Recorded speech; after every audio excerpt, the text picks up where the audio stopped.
মানুষের শরীরে যে ব্যথাগুলো হয় এটার দুইটা কারণ আছে।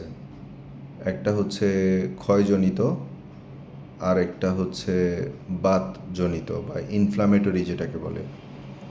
তো আমাদের কাছে যখন রোগীরা আসে, আমাদের প্রথম দায়িত্ব হচ্ছে খুঁজে বের করা এটা কি বাত না ক্ষয়, না বাত এবং ক্ষয় উভয়ই।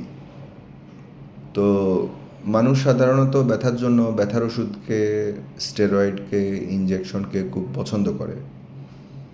বাস্তবিক অর্থে সবচেয়ে ভালো চিকিৎসা হচ্ছে, যদি বাত হয় তাহলে বাত রোগের জন্য ওষুধ দেয়া এবং এটা কন্ট্রোল হলে যে অবশিষ্ট ব্যথাগুলো থাকে সেটার জন্য ব্যায়াম করা।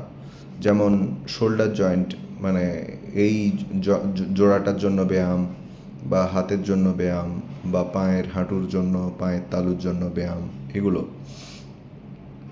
কারো কারো বাত এবং ক্ষয় উভয়ই থাকে, এক্ষেত্রে বাতের ব্যথার পাশাপাশি ব্যায়াম করতে হয়। আর যাদের শুধুমাত্র ক্ষয়জনিত ব্যথা সবচেয়ে বেশি হয় হচ্ছে হাঁটুতে।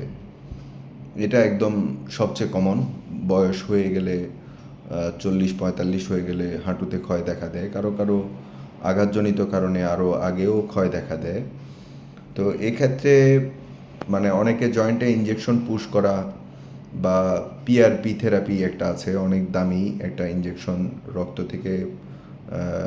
রক্ত থেকে রক্তকণিকা ছেঁকে ওটা জয়েন্টের মধ্যে পুশ করা, এগুলো পছন্দ করে। বাস্তবিক অর্থে ব্যায়াম হচ্ছে সবচেয়ে বেস্ট, এতে কোনো সন্দেহ নাই। তো আমার কাছে আসলে আমি রোগীদেরকে যথাসম্ভব চেষ্টা করি ওষুধ কম দিয়ে ব্যায়াম এবং বাতের চিকিৎসা দিয়ে চিকিৎসা করতে। তো আপনারা আমার উপরে ভরসা রেখে আপনাদের ব্যথা বেদনার জন্য যে দুর্দশাগুলো, এগুলো কাটার জন্য আপনারা আমার সাথে দেখা করতে পারেন। আসসালামু আলাইকুম।